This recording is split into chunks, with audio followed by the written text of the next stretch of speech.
సంఘంకు వందనాలు. మన మధ్యలో సిఎస్ఐ టౌన్ చర్చ్ స్త్రీల మైత్రి సెక్రటరీ గారు ఉన్నారు. ఆంటీ గారిని నేను ఫోన్ చేసి అడిగినాను, ఆంటీ మా చర్చిలో వాక్యం చెప్పాలని. అంటేనే సరే నాన్న వస్తాను అని చెప్పింది. చాలా థ్యాంక్స్ ఆంటీ. వచ్చి సమయాన్ని పంచుకోవాల్సిందిగా కోరుతున్నాం ఆంటీ.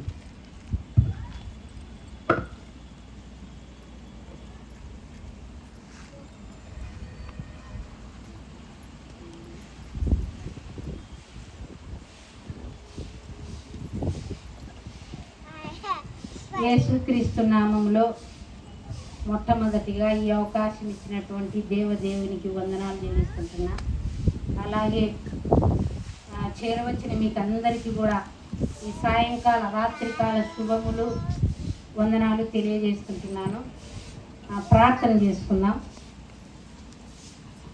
అత్యున్నత సింహాసనంపై ఆసీనుడు అయినటువంటి మా ప్రియ పరలోకపు తండ్రి, గొప్ప దేవ, మహోన్నతుడా, మహాగణుడా, సర్వాధికారి అయిన తండ్రి, రాజులకు రాజా, ప్రభులకు ప్రభువా, రాత్రికాల సమయం దేవా, మరి తండ్రి సియోనుపురంలో ఉన్నటువంటి యొక్క మందిర నిర్మాణంలో తండ్రి, మరి సంఘస్థులంతా కూడుకొని ఘనముగా మిమ్మల్ని స్తుతించి ఉంటున్నారు, ఆరాధించి ఉంటున్నారు, మహిమపరిచి ఉంటున్నారు దేవా. మరి తండ్రి ఇప్పుడు స్తుతించినటువంటి స్తుతులన్నీ మీరు అందుకొని మీ ఆశీస్సులు దీవెనలు మాపై నిండుగా మెండుగా కుమ్మరించమని వేడుకుంటున్నాం. మరి ముఖ్యముగా దేవా, మరి తండ్రి నేను ఎంత బలహీనురాలో మీకు తెలుసును మా తండ్రి. నా శక్తి చేత నా బలము చేత ఏది కాదు మా ప్రభువా. కేవలం మీ కృప చేత, మీ బలము, మీ శక్తి చేత, మీ యొక్క రెండంతల ఆత్మతో నన్ను నింపి ఇక్కడ చేరవచ్చిన వారితో నాతో మీరు మాట్లాడి మహిమ పొందమని వేడుకుంటున్నా. అవును తండ్రి, కేవలం నేను ఒక పాత్రగా ఇక్కడ నిలబడి ఉంటున్నాను దేవా. మరి తండ్రి నాలో నుండి వచ్చే ప్రతి మాట నా నోటిని మీ బూరగా వాడుకొని మీరు నాలో ఉండి దేవా నాతోను మా అందరితో మాట్లాడి మహిమ పొందుమని నన్ను నేను తగ్గించుకుంటూ మీ నామమును అత్యధికంగా హెచ్చిస్తూ యేసు ప్రభు నామంలో అడిగి వేడుకొని పొంది ఉన్నాం పరమ తండ్రి, ఆమేన్. మరి ఒకసారి మీకు అందరికీ నా వందనాలు తెలియజేస్తుంటున్నాను. ఇంతవరకు ప్రదీప్ చెప్పినటువంటి మాట మా చర్చికి అన్నాడు, నేను కూడా మీ చర్చిని మనమందరం ఒకటే. కానీ ఇది త్వరలో మనం నిర్మాణం యొక్క నూతన ఇప్పుడు ఈ నిర్మాణంలోనే ఇంతగా దేవుణ్ణి స్తుతిస్తూ ఆరాధిస్తూ మహిమపరుస్తున్నామంటే అది దేవునికే మహిమ. త్వరలో ఈ నిర్మాణం కూడా పూర్తి కావాలని ఇక్కడ చేరవచ్చిన వారందరూ మీ అనుదిన ప్రార్థనలో చేయండి. ఇంకా మందిరం ఉంటే ఇంకా చక్కగా దేవుని మనము ఆరాధించుకునే అవకాశం వస్తుంది. ఈ సాయంకాల సమయంలో నేనంతా మీకు పరిచయం చేసుకోవాల్సిన అవసరం లే, అందరికీ తెలిసినటువంటి దాన్ని మీరందరూ కూడా నాకు బాగా తెలిసినటువంటి వారే. కొద్ది సమయం మనం దేవుని సన్నిధిలో గడుపుదాం. నేను ఏం మాట్లాడాలి అని అనుకున్నప్పుడు దేవుణ్ణి ప్రేమించితే మనం ప్రేమించితే దేవుడు మనకిచ్చే ఆశీర్వాదాలు ఏంటి అని పంచుకోవాలనుకుంటున్నా. అసలు దేవుని ప్రేమించడం అంటే ఏంటి, ఎలా దేవుణ్ణి ప్రేమించాలని మనకు ఒక ఆలోచన, అంతే కదా. దేవుణ్ణి ప్రేమించితే దేవుడు మనకు కొన్ని ఆశీర్వాదాలు ఇస్తాడంట. ఆ ఆశీర్వాదాలు ఏంటో దేవుడు ఈ బైబిల్ గ్రంథంలో వ్రాసి ఉంటున్నారు. అంటే దేవుణ్ణి ఎలా ప్రేమించాలి అని మనకు ఒక ఆలోచన. దేవుణ్ణి ఎలా ప్రేమించాలి అంటే అది వాక్యం ద్వారానే చూసుకుందాం. యోహాను రాసిన మొదటి పత్రిక 5వ అధ్యాయము 3వ వచనం మొదటి లైన్ ఉంటుంది చూడండి. యోహాను రాసిన మొదటి పత్రిక 5వ అధ్యాయం 3వ వచనం. మనము ఆయన ఆజ్ఞలను గైకొనుటయే దేవుని ప్రేమించుట. మనము ఆయన ఆజ్ఞలను గైకొనుటయే దేవుని ప్రేమించుట. దేవుని ఎలా ప్రేమించాలి అనే దానికి జవాబు ఏంటంటే మనము ఆయన ఆజ్ఞలను గైకొనటమే దేవుని ప్రేమించటం. అంటే దేవుడు మనల్ని ముందు ప్రేమించినాడా, మనం దేవుని ప్రేమించినామా? దేవుడే మనల్ని ముందు ప్రేమించినాడు, మనం కాదు. దేవుడు మనల్ని ప్రేమించి మనందరినీ కూడా మన కోసం ఆయన రక్తాన్ని, ఆయన ప్రాణాన్ని ధారపోసినాడు. ఎందుకు? నశించిపోతున్న మనం నరకాగ్నిలో యాతన పడకుండా మన పాపాలు మనం భరించాల్సినది పోయి మన పాప భారం అంతా ఆయన మీద వేసుకొని ఆయన మనందరి కొరకు తన ప్రాణాన్ని ఇచ్చి మనకు నిత్య జీవాన్ని అనుగ్రహించినాడు. ముందు ఆయనే మనల్ని ప్రేమించినాడు, మనం కాదు. మరి ఇంత ప్రాణాన్ని మన కోసం ఆయన త్యాగం చేసినాడు. ఆయన రక్తాన్ని వెలబెట్టి మనల్ని కొన్నాడు. బైబిల్లో ఉంది మొదటి కొరింథీ. మనం ఆయన సొత్తు, మనం మన సొత్తు కాదు, మనము ఆయన సొత్తు. ఎట్లా అంటే ఆయన రక్తాన్ని వెలబోసి మనల్ని కొన్నాడు. కాబట్టి దేవుణ్ణి మనము మొదట ప్రేమించలే, దేవుడే మనల్ని ప్రేమించినాడు. నిజంగా ఈ లోకంలో మన అన్నదమ్ములైనా అక్క చెల్లెళ్ళైనా బంధుమిత్రులైనా తల్లిదండ్రులైనా ఎవరైనా సరే మన కొరకు చనిపోతారా? ఎవ్వరు చనిపోరు, ఎవ్వరు కూడా మనల్ని రక్షించరు కూడా. నిజంగా ఈ మధ్యకాలంలో తల్లిదండ్రులు ఎవరో, అన్నదమ్ములు ఎవరో, అక్క చెల్లెళ్ళు ఎవరో ప్రేమ చల్లారిపోయింది. కాబట్టి మన నిజంగా మనం అనుకుంటుంటాం నా కొడుకు బాగా అవుతాం, మా అన్న ఉండొచ్చు, అది రక్త సంబంధం. కానీ దేవుణ్ణి మనము ప్రేమించి, ఎందుకంటే ఆయన మన కోసం మన కొరకు ఎవరు చనిపోరు. నిజంగా ఒక భర్త చనిపోయినాడు అనుకోండి, భార్య చనిపోతుందా? చనిపో. ఒక భర్త చనిపోతే భార్య చనిపోతే, భార్య చనిపోతే పిల్లలు ఎవరైనా కానీ మన కోసం ఆయన చనిపోయినాడు. ఇది మనం గుర్తుంచుకోవాలి. వ్యక్తిగత జీవితంలో మన అన్నదమ్ముల కంటే అక్క చెల్లెల కంటే భర్త భార్య కంటే మొదట మనము దేవుణ్ణి జ్ఞాపకం చెప్ప, అప్పుడే మన కుటుంబం బాగుంటుంది. మన భర్తలు బాగుంటారు, మన భార్య అందరు కూడా బాగుంటారు.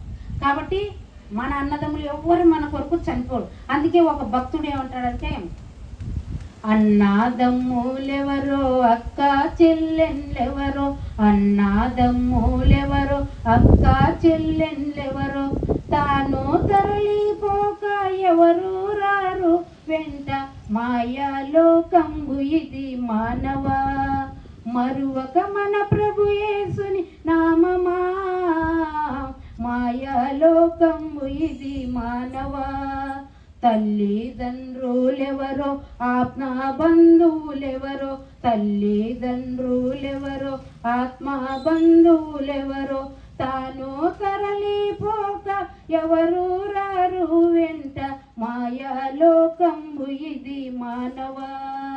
కనుక మరువక మన ప్రభు యేసుని నామమా, మాయాలోకంబు ఇది మానవా. కాబట్టి ఎవరు రారు ఆ సమయంలో, తల్లిదండ్రులు ఎవరు, అన్నదమ్ములు ఎవరు, అక్క చెల్లెళ్ళు ఎవరు.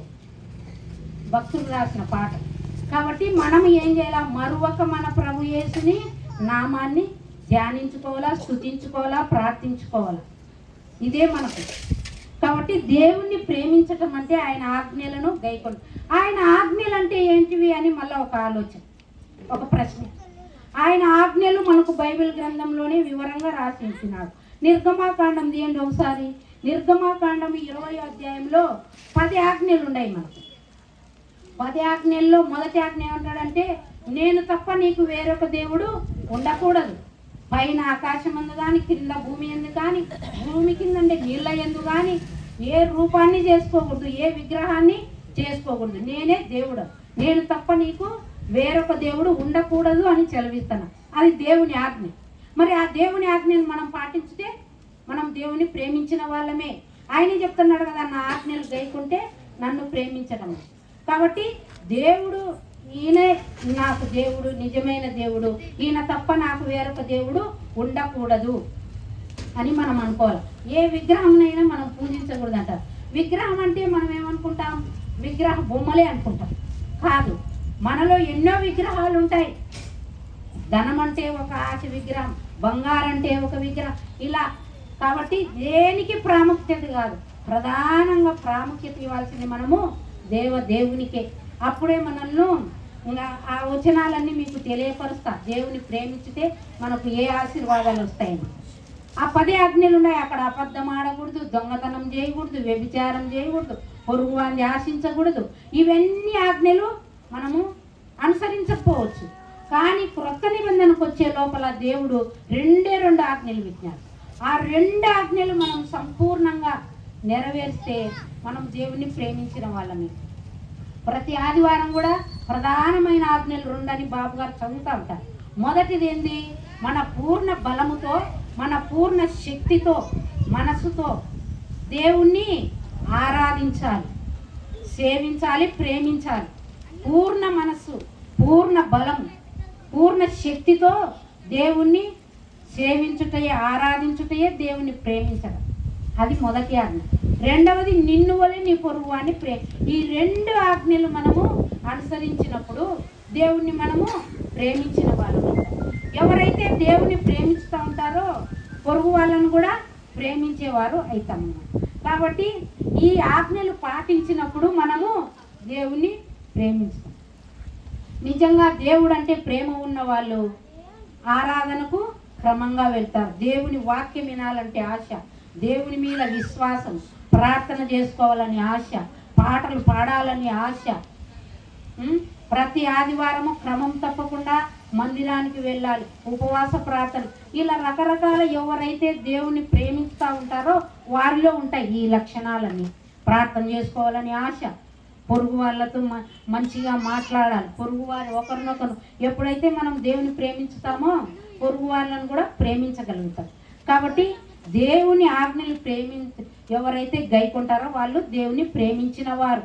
అంతేకాదు ప్రతి ఆదివారం కూడా భయభక్తులతో, విశ్వాసముతో, ప్రార్థన జీవితంతో ఎంతో ఆశత కలిగిన వారందరూ కూడా దేవుని ప్రేమించేవారు. మరి దేవుణ్ణి ప్రేమించే వారికి దేవుడు ఏ ఆశీర్వాదాలు ఇస్తారో మనం కొన్ని పాయింట్లు చూసుకుందాం. మొదటిగా సామెతల గ్రంథము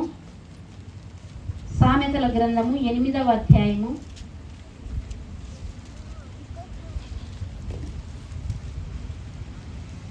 21వ వచనం.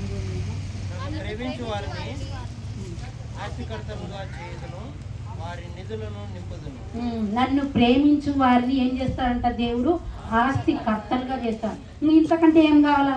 మరి మనం దేవుణ్ణి ప్రేమించుతున్నామా? దేవుని మీద ఆశ కలిగి భయముతో, భక్తితో మన పాప రోత జీవితాన్ని మానుకొని నీవే దేవుడాన్ని ఎవరైతే విశ్వాసముతో, కన్నీళ్లతో, వేదనతో ఆయన పాదాల చెంత ఉంటారో దేవుడే చెప్తున్నాడు, నన్ను ప్రేమించు వారిని నేను ఆస్తికర్తలుగా చేస్తాను.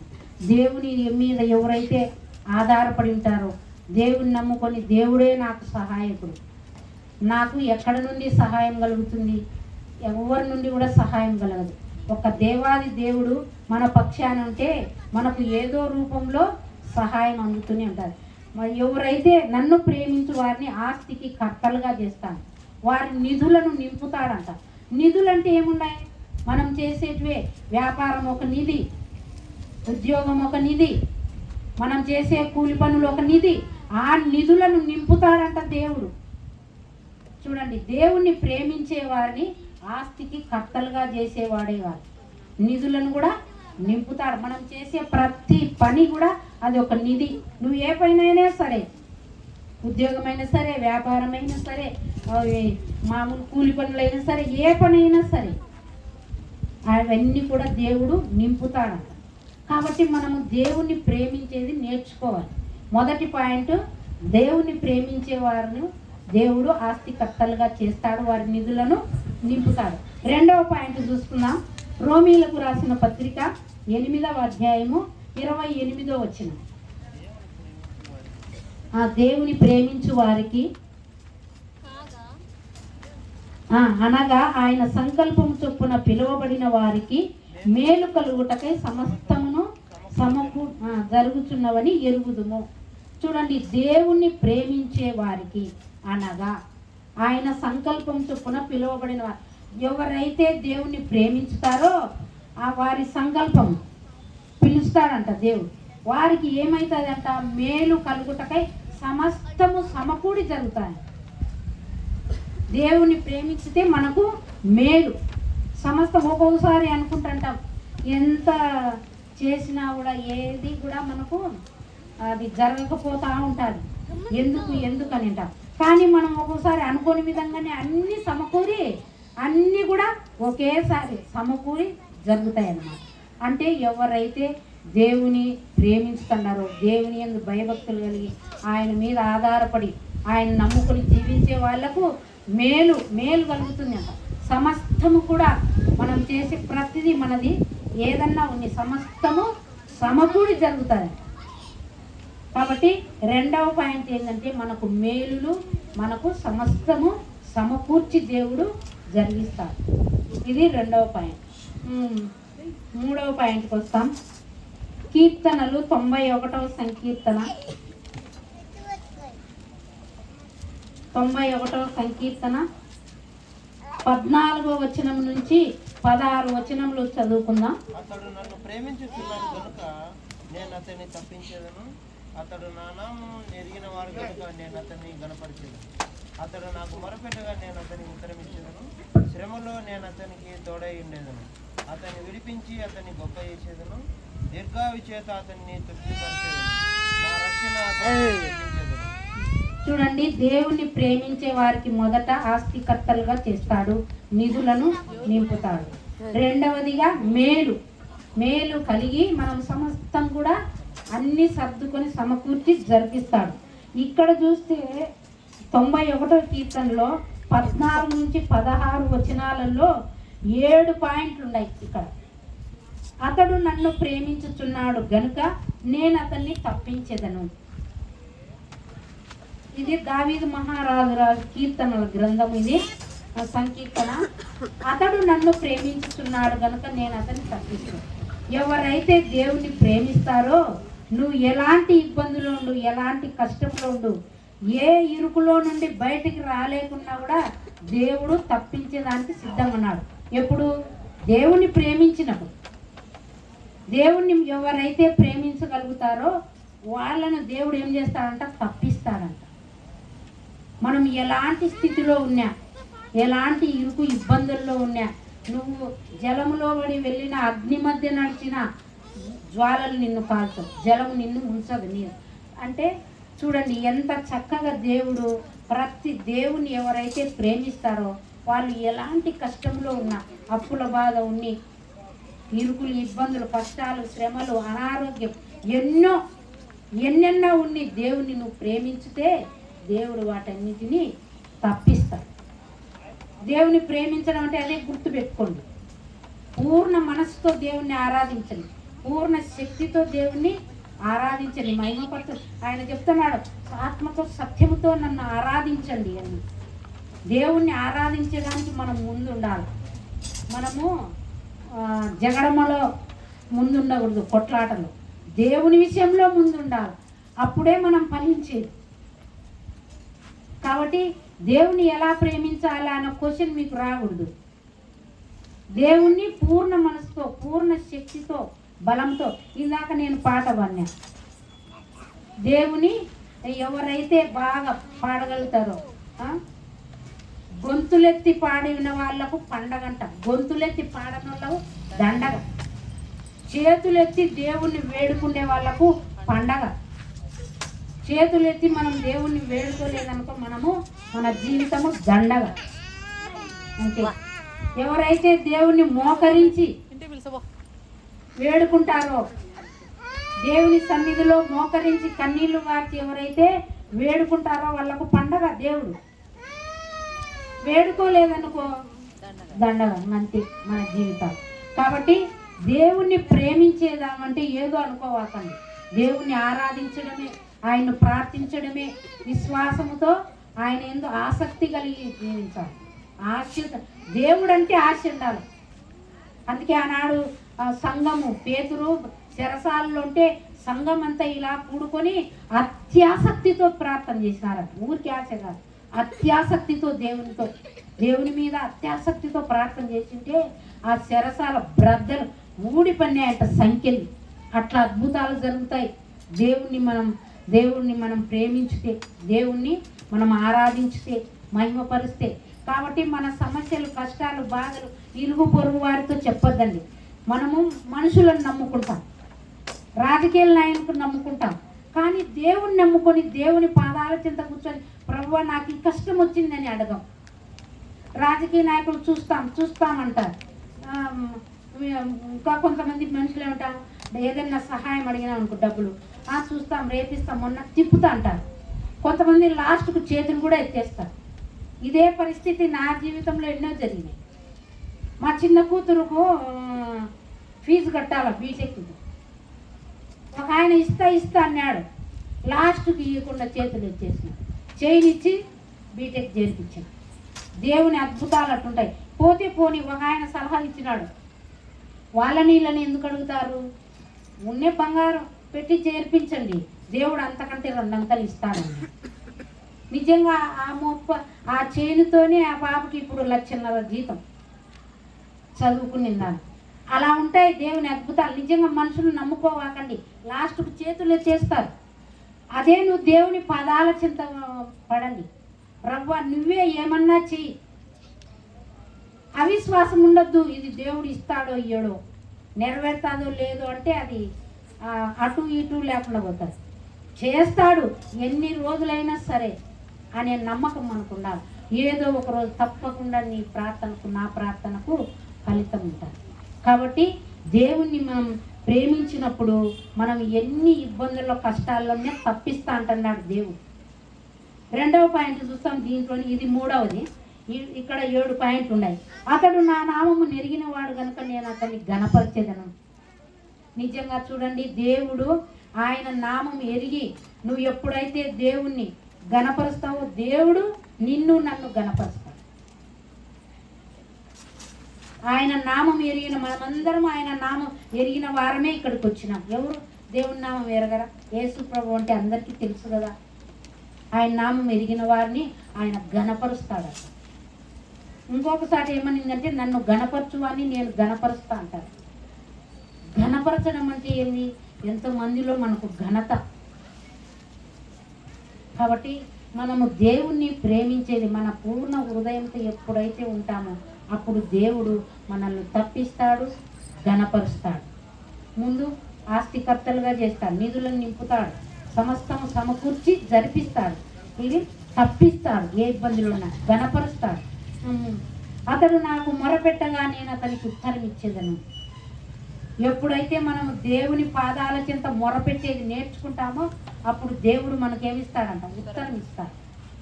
మనం దేవుని దగ్గర పోకుండా ప్రజల దగ్గర వాళ్ళ దగ్గరికి వీళ్ళ దగ్గర నా కష్టం ఇది, నా బాధ ఇది అని నువ్వు చెప్పినావనుకో, దానికి ఇంకా ఇంత జోడు చేసి నీవు ఇంకా అవహేళన అయిపోతావు. మనము ఒకటి చెప్పింటే అది లాస్ట్కి ఏదో మాటగా తయారవుతాయి. కాబట్టి మనము ఆయన దగ్గర మొరపెట్టే వారంగా ఉండాలి.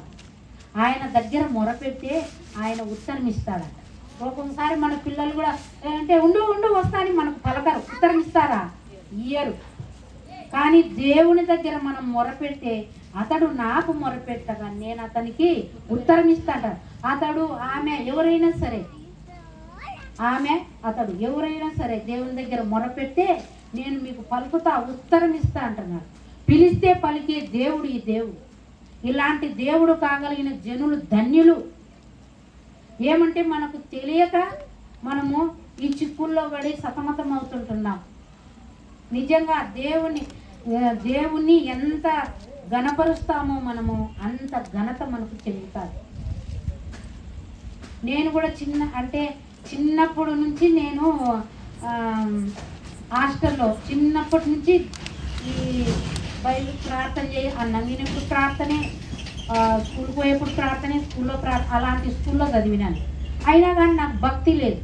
అక్కడేమో రోజు ప్రార్థనే, ఆదివారం ప్రార్థన, క్రమశిక్షణ అన్నీ ఉన్నాయి. కానీ అప్పుడు చేసిన క్రమశిక్షణ ఆ ప్రార్థన ఇప్పుడు నాకు నేను కూడా దేవుణ్ణి ఎంతో కాలము వదిలేసింది.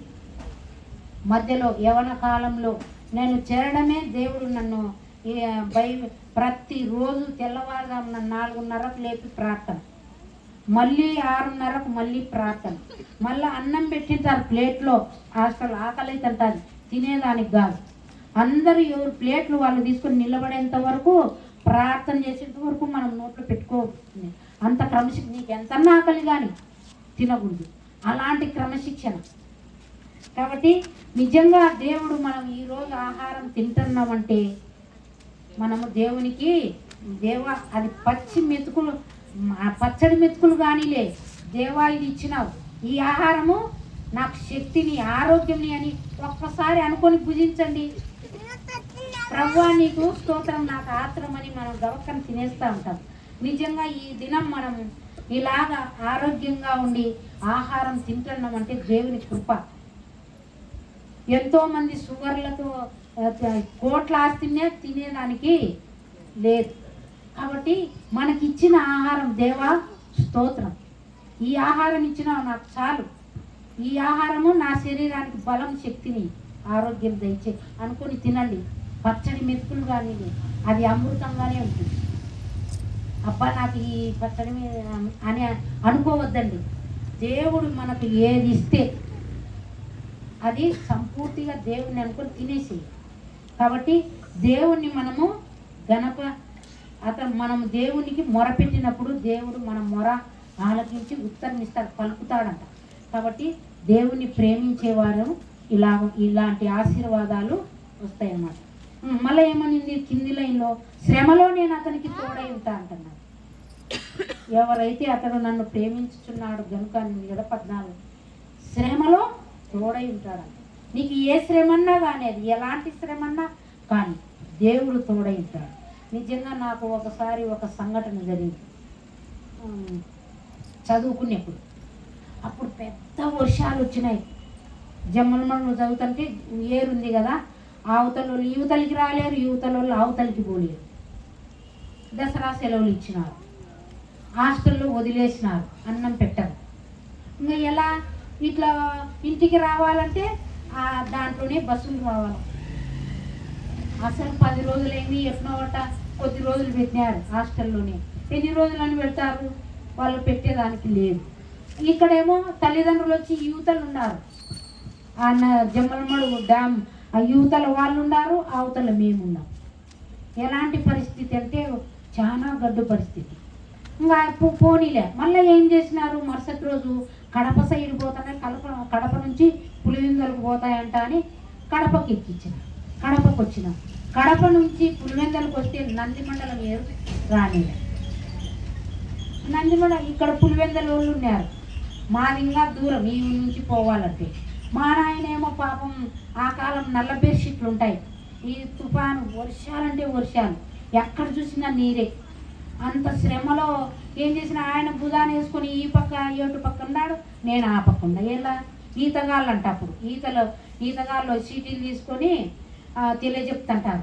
ఆ సీటీ తీసుకొని వచ్చి మీ కూతురు మీ పిల్లలు అక్కడే ఉండారని ఇక్కడ తల్లిదండ్రులు చెప్తారు. మాకొచ్చి మీ తల్లిదండ్రులు అక్కడ ఉన్నారని చెప్పగలుగుతారు. కానీ ఎలా కలుసుకోవాలా, మధ్యలో నీరు. ఇలాంటి పరిస్థితుల్లో కడపకు పంపించిన. కడప నుంచి పులివెందులకు రావాలంటే నందిమండలం వేరు. ఏం చేయాలా మేము, ఏమన్నా కానీ.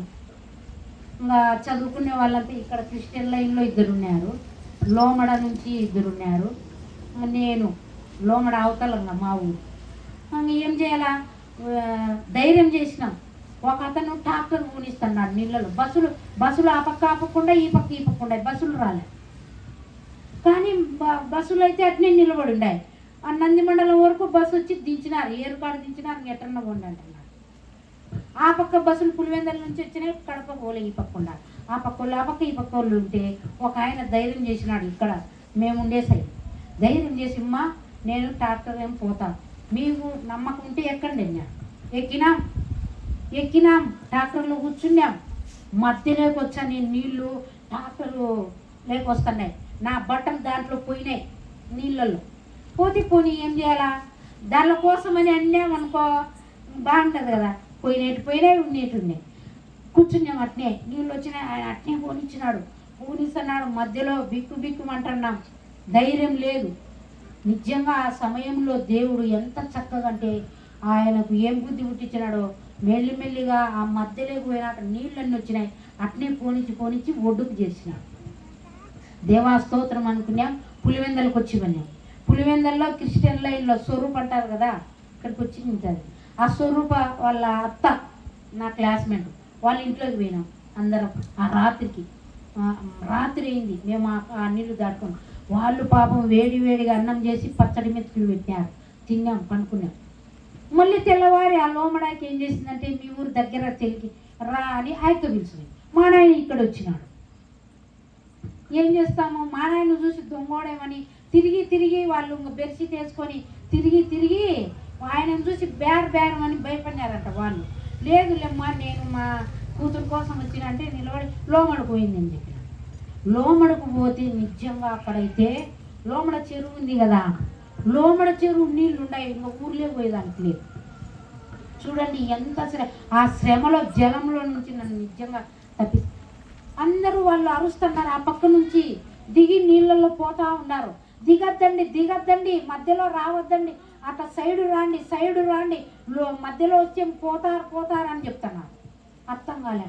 ఆ యొక్క మళ్ళా మా బట్టలు ఎట్లా బట్టలు వీటుకుండాయి, ఖచ్చితంగా తల ఒక్కటే, కాళ్ళు పైకెత్తితే పడిపోతాం, లోపలనే ఇట్లా కాళ్ళు ఎత్తకూడదు అని చెప్పినారు వాళ్ళు. దేవుడు నిజంగా ఆ జ్ఞానం ఎట్టించిన లోపలనే వీటుకొచ్చినాయి. ఇంకా ఇదొక్కటింది అంతే. ఇంకా ఏం చేయాలని అర్థం కాలే, కాళ్ళు ఎత్తితే కింద పడతాం. అట్లనే ఆ యొక్క నేను ఇద్దరు పట్టుకొని ఇంకొక ఆయన ఉన్నాడు, పోయి అవతల పడిన తర్వాత అడుగు పెడితే జారిపోతుంది. ఏం చేయాలా, ఏం చేసేదానికి లేదు. అప్పుడు ఏం చేసినాం, బొటికినేలు ఇట్లా గట్టిగా ఒత్తి పట్టుకోవాలంట. తెలియదు కదా అప్పుడు, నేను 6th క్లాస్ అయింది. అట్లనే అలానే పోయి చేరుకున్నాను. మళ్ళా మరుసటి రోజుకు మన ఆయన ఇలా ఉంటాయి శ్రమలు. ఆ శ్రమలో తండ్రి బాధ తండ్రిది, బిడ్డ కూతుర్ల బాధ. ఎవరు దిక్కు? దేవుడే దిక్కు. అంత శ్రమలో నేను ఎందుకు చెప్తానంటే, శ్రమలో నేను అతనికి తోడై ఉండేది. అలాంటి శ్రమలో నుంచి దేవుడు మళ్ళా మరుసటి రోజు మా నాయన మళ్ళీ పరిగెత్తుకుంటూ లోమడికి వచ్చి అప్పుడు నన్ను కలుసుకున్నాడు. అప్పుడు పోయినా. అప్పటికి సెలవులన్నీ 5-6 అయిపోయాయి. అంత శ్రమ. అంత శ్రమలు వస్తాయి మనకు, అగ్ని వంటి మహాశ్రమలు. ఎట్లా శ్రమలు అంటే అలా శ్రమలు వస్తాయి. ఆ శ్రమలలో మనకు తోడెవరంటే దేవుడే చెప్తున్నాడు, శ్రమలో నేను అతనికి తోడైంట, అతనికి కానీ ఆమెకు కానీ. కాబట్టి దేవుని ప్రేమిస్తే మనకు ఆయన శ్రమలో కూడా తోడైంటాడు. అంతేకాదు అతన్ని విడిపిస్తాడంట, గొప్ప చేస్తాడు, విడిపిస్తాడు, 2 చేస్తాడు. శ్రమలో ఉంటే తోడై ఉంటాడు, తోడై ఉండడమే కాదు విడిపిస్తాడంటే గొప్పవారిని చేస్తాడు. కాబట్టి చూడండి, దేవుని ప్రేమించే వారికి ఎంత ఆశ్చర్యకరంగా ఉన్నాయి ఆశీర్వాదాలు. అంతేకాదు దీర్ఘాయువు చేత తృప్తిపరుస్తాడు, మనకు దీర్ఘాయుషు ఇస్తాడంట. మనం చాలామంది అనుకుంటాం బాగా ఇంకా కొన్నాళ్ళు బతకాలని. ముసలోళ్ళకు కూడా ఎవరన్నా చావాలనుకుంటారా? ఎవరు చావాలనుకోరు. కానీ దేవుడు చెప్తున్నాడు, నేను మీకు దీర్ఘాయుషునిస్తాను. ఎప్పుడు? దేవుని ప్రేమించినప్పుడే ఇవన్నీ. దీర్ఘాయుషునిచ్చా, నేను మిమ్మల్ని దీర్ఘాయువు చేత తృప్తిపరుస్తా అంటున్నాడు. లాస్ట్ది, నా రక్షణ మీకు ఇస్తా. ఆయన రక్షణ ఉంటేనే మనకు పరలోక రాజ్యం. కాబట్టి దేవుని ప్రేమించితే ఇన్ని ఆశీర్వాదాలు. చూడండి ఎన్ని ఆశీర్వాదాలు ఎంచుకున్నారా? 10 ఆశీర్వాదాలు చెప్తున్నారు. ఇక్కడ 7 ఉన్నాయి, అక్కడ 3. ఏంటి? ఆస్తికర్తలు, నిధులు, మేలు చేస్తారు. 10 ఆశీర్వాదాలు దేవుడు మనకు ఇస్తాడు. ఇంకా ఎన్ని ఉన్నాయో. కాబట్టి దేవుణ్ణి ప్రేమించేది మనం నేర్చుకున్నాం. దేవుణ్ణి ఆరాధించి మహిమపరుస్తాం, ప్రార్థిస్తాం. ఇలా చేస్తే దేవుడు మన పక్షాన ఉండి ఈ ఆశీర్వాదాలన్నీ ఆస్తికర్తలుగా చేస్తాడు, నిధులను నింపుతాడు, సమస్తము సమకూర్చి జరిపిస్తాడు, విడిపిస్తాడు, తప్పిస్తాడు. ఇంకా ఏమున్నాయి? శ్రమలో తోడై ఉంటాడు, ఘనపరుస్తాడు, గొప్ప చేస్తాడు, దీర్ఘాయుషునిస్తాడు, రక్షణ ఇచ్చి నిత్య జీవానికి నడిపిస్తాడు. అట్టి కృప దేవుడు మనకు దయచేయుగాక. ఆమేన్.